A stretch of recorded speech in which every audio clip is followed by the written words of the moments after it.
Ai, meu Deus, tá gravando. Bueno, hola, qué rico. Hola, mis amores. Hoy nosotros vamos a hablar sobre oraciones subordinadas.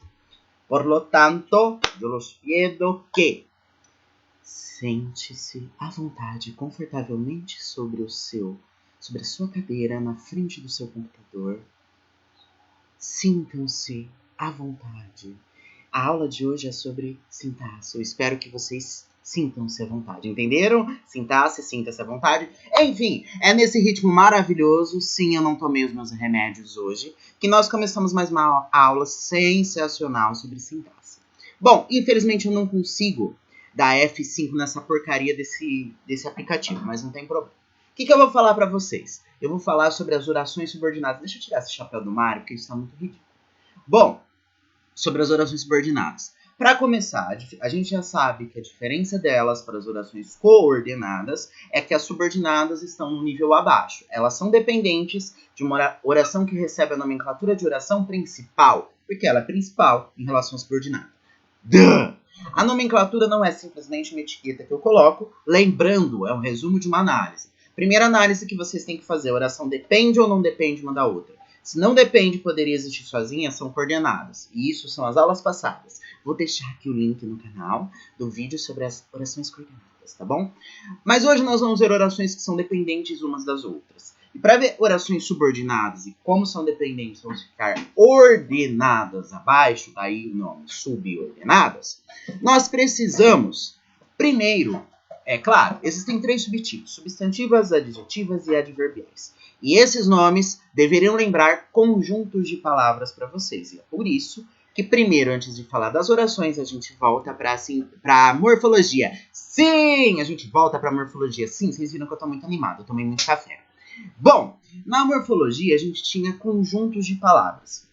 Nós tínhamos o substantivo como um grande sol, ao redor do qual circulavam adjetivos, artigos, pronomes e numerais. E também advérbios de um outro lado, verbos, ligadores, que são preposições e conjunções, todos esses são os conjuntos de palavras. E nós vimos que esses conjuntos eles se relacionam, como eu estou aqui, como eu tenho essa representação aqui. Olha, aqui eu tenho áreas intermediárias. Esses conjuntos não são caixinhas separadas, tá bom? Os substantivos, eles nomeiam coisas. São grandes sóis que são nomes. Por exemplo, classe, carteira, professor, telefone, copo, cachorro que late enquanto o professor dá aula, meus gatos que estão aqui roendo todas as caixas. Isso são nomes de classes de animais, de pessoas, de coisas. Por exemplo, deixa eu ver se eu consigo pegar ela. Peguei. Isso é um animal. Qual é o nome desse animal? É um gato. É um gato muito fofo. Né, Naga? Fala oi pra câmera. Bom, a Naga, enquanto sujeito, o nome dela, gato, é um substantivo. Agora, se eu falar que é um gato listrado, eu já vou para um adjetivo. Porque o listrado é uma característica que depende de gato. E como depende de gato, desse gato que arranhou as minhas costas, vai ficar embaixo. Eu vou ter gato e listrado abaixo. Advérbios indicam circunstâncias. O que é uma circunstância? Especifica um modo como aquela ação ocorre. O modo como a ação do verbo ocorre. Por exemplo, eu vou para a escola lentamente. Eu vou para a escola rapidamente. Eu vou para a escola se você for. Então, os advérbios, eles trazem essas questões que a gente chama de circunstâncias, que nada mais são do que a descrição de como a ação ocorre, por que a ação ocorre, com qual finalidade a ação ocorre, sobre qual condição a ação ocorre, quando a ação ocorre, em proporção do que a ação ocorre, apesar do que a ação ocorre, esses tipos de coisas. Todas essas noções estão englobadas nessa classe aqui, chamada de advérbio. Lembrando que isso não é uma classe gaveta, é um conjunto que se relaciona com demais conjuntos da língua. Tá bom, Iago, mas por que você está falando tudo isso? Eu estou falando tudo isso porque uma oração subordinada adjetiva vai estar no lugar do quê? Do quê? Do quê? De um adjetivo. E é por isso que eu voltei para a morfologia. Eu ensinei árvores para vocês na morfologia aqui, e no começo de sintagmas do período simples, que só tem um verbo, para a hora que chegar em oração subordinada, vocês entenderem o que eu estou falando. Num sintagma como fiz a tarefa difícil, e que já é um período simples porque tem um verbo aí, Eu tenho o verbo, que é o principal, fica em cima, e a tarefa é difícil. O que existe no mundo, o que eu posso apontar, o que é mais importante nesses 3 grandes tijolinhos colocados juntos. Sintaxe, colocados juntos. Tarefa. Então, tarefa vai ficar logo abaixo do verbo.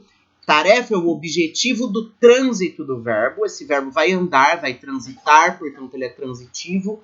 Transita diretamente, então ele é transitivo direto. O objetivo do trânsito dele é um objeto direto, tá bom? Cujo núcleo é a tarefa. E ao redor desse grande sol, que é um substantivo, vão ficar girando um artigo e um adjetivo. Eu sei que isso é um adjetivo porque está dando uma característica em relação à tarefa. Isso está numa posição de complemento.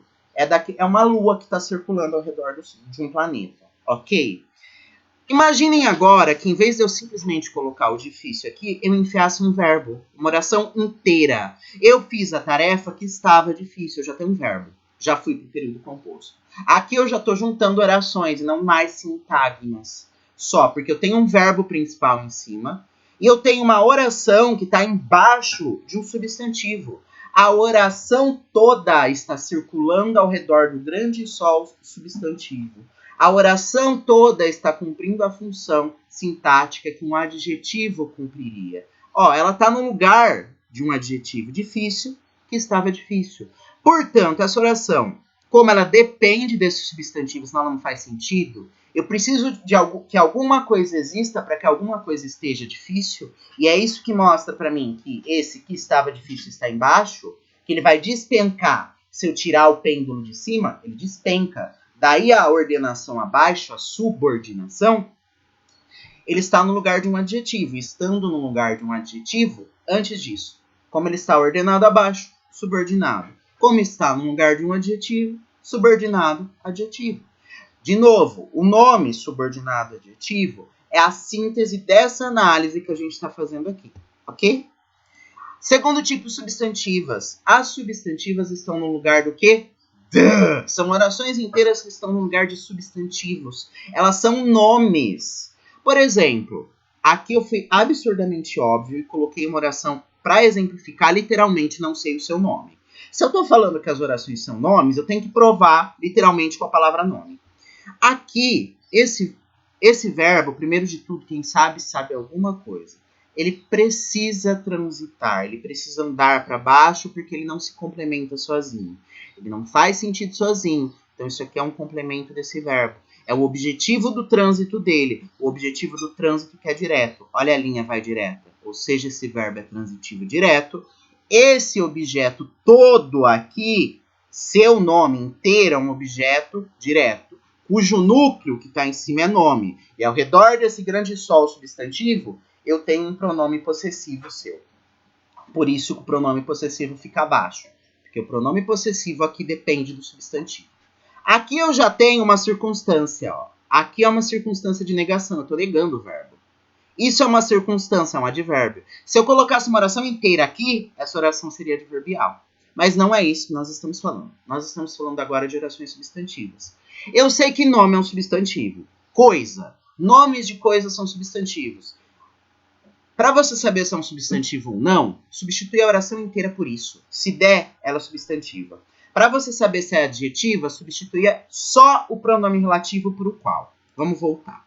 Esse pronome que aqui, ele se relaciona com tarefa, ele faz referência à tarefa. Por ele se relacionar, ele é relativo. Olha, faz sentido eu substituir. Fiz a tarefa, a qual estava difícil. Então isso aqui, isso é uma prova de que é uma oração adjetiva. Prova de que é uma oração substantiva, eu substituo por isso, por alguma coisa, por um nome. Porque ela é um nome. Se em vez de, por exemplo, aqui eu tenho um período simples, um verbo só. Eu colocasse, não sei o seu nome, em vez disso, eu colocasse aqui embaixo um outro verbo. Não sei qual é o seu nome, eu tenho um outro verbo aqui. Só que essa oração, qual é o seu nome, ela não faz sentido sozinha. Então ela é dependente do verbo saber. Por quê? Ela é o objeto do trânsito do verbo saber. Ela aqui funciona como objeto direto. E aí mais pra frente a gente vai entender por que essa oração aqui, essa oração recebe o nome de oração subordinada, substantiva, objetiva, direta. Porque ela funciona como objeto direto desse verbo. Ela é o objeto do trânsito verbal. Mas antes disso, por que ela é subordinada? porque ela não faz sentido sozinha, ela depende do verbo saber, em relação ao qual ela é um complemento, ela é o objeto direto. Então ela fica ordenada abaixo, ok? Só que como é que eu sei que é um nome? Eu acabei de provar aqui, eu não sei o quê? O seu nome. Eu não sei literalmente e descaradamente um nome. Eu não sei, substitui tudo por isso. Não sei isso. Não sei alguma coisa. Deu, substantivo. Isso é um nome. Não sei isso. Não sei alguma coisa. Não conheço o gato. Não conheço o professor. São nomes de coisas. Essa oração é substantiva. Como ela está ordenada abaixo de um outro verbo, uma oração subordinada, substantiva, porque ela está no lugar de um substantivo. Ela é um nome. O último subtipo de oração subordinada são as adverbiais. Em vez de, por exemplo, se aqui eu colocasse um verbo inteiro, eu teria uma oração subordinada adverbial. Em coisas como, num período simples, como me chama à noite, o que eu tenho é o verbo chamar como principal, o me como um objeto indireto, porque quem chama... Não, objeto direto, porque quem chama alguém, tá? Ele é o objeto do trânsito do verbo ao qual se liga diretamente. E aí eu tenho aqui um adjunto, quando eu vou chamar, que especifica, traz a circunstância de quando vai acontecer esse chamamento. Esse chamamento vai acontecer à noite. Só que se em vez de eu juntar aqui, simplesmente uma expressão, eu colocasse um verbo, quando sair, vira uma oração, porque tem um verbo. Essa oração, quando sair, ela não faz sentido sozinha. Ela depende do verbo chamar. Em relação ao verbo chamar, ela não é nenhum complemento, ela é um adjunto. Ela não é objeto, ela não é sujeito desse verbo chamar. Mas ela é dependente do verbo chamar, porque ela em si não faz sentido sozinha. Quando sair? Quando sair o quê? Tá? Por isso ela vai ficar embaixo, subordinada em relação a esse chama. Como aqui eu não posso substituir isso aqui por o qual não faz sentido, chama-me o qual sair, não faz sentido. Não está no lugar de um adjetivo. Eu não posso substituir por isso, me chama isso? Não. Não é um nome, não é um substantivo. Só sobra o quê? É uma circunstância. Qual é a circunstância? Que é um tempo. Quando você vai me chamar? Quando você sair. Eu posso ter também uma outra circunstância nesse mesmo exemplo de condição. Sobre qual condição você vai me chamar? Apenas se você sair. Quando essa condição for preenchida, você me chama. E por que ela está ordenada abaixo de chamar? Porque me chama faz sentido sozinho. Ó, me chama, tá? Agora, se você sair, não. A menos que eu tenha um contexto anterior que justifique essa fala, isso aqui não tem cabimento. Nenhum falante nativo vai produzir se for sair sozinho. Até porque esse verbo está numa das formas nominais. A gente vai ver mais pra frente. Ele está reduzido, ele não está desenvolvido. Ele não pode ser o principal da árvore, porque ele não está desenvolvido. Imagine, é como se fosse literalmente um leãozinho com juba. O leão pequeno, ele não pode ser o rei do bando. Ele precisa criar a juba primeiro, para ele desafiar o rei leão dos leões e depois rugir. Esse leão aqui, esse verbo, numa forma nominal, gerúndio infinitivo participa, ele não ruge, ele não tem juba. Esse verbo aqui ruge, tem juba. O que é a juba dele? Ele está conjugado. Ele está conjugado num tempo e num modo, é um imperativo isso aqui. Esse verbo não está conjugado. Como ele não está conjugado, já é mais uma das provas que ele está dependendo de algum outro verbo. De qual? Desse aqui. Tudo bem? Então, como ele está dependendo, fica localizado abaixo. Como isso é uma circunstância, isso é uma oração subordinada, ordenada abaixo, adverbial, porque é uma circunstância. Vejam, o nome oração subordinada adverbial é uma síntese, tá? Eu estou resumindo o quê? Quando eu digo que uma oração é subordinada adverbial, eu estou dizendo, primeiro de tudo, que eu tenho uma oração principal, no caso chama, tá? Embaixo dessa oração, eu tenho uma oração que não existe sozinha, por isso ela é subordinada. E eu tenho essa oração subordinada, eu estou dizendo também que ela indica uma circunstância em relação ao verbo que está em cima. Resumindo tudo isso, eu posso falar que é uma oração subordinada adverbial. Oração subordinada adverbial não é um rótulo que eu enfio a partir da conjunção. É a síntese, o resumo de uma análise. Bom, era isso que eu queria mostrar para vocês. Um beijo, um abraço, um aperto de mão. Na aula seguinte, a gente começa os subtipos das orações adjetivas. É muito fácil.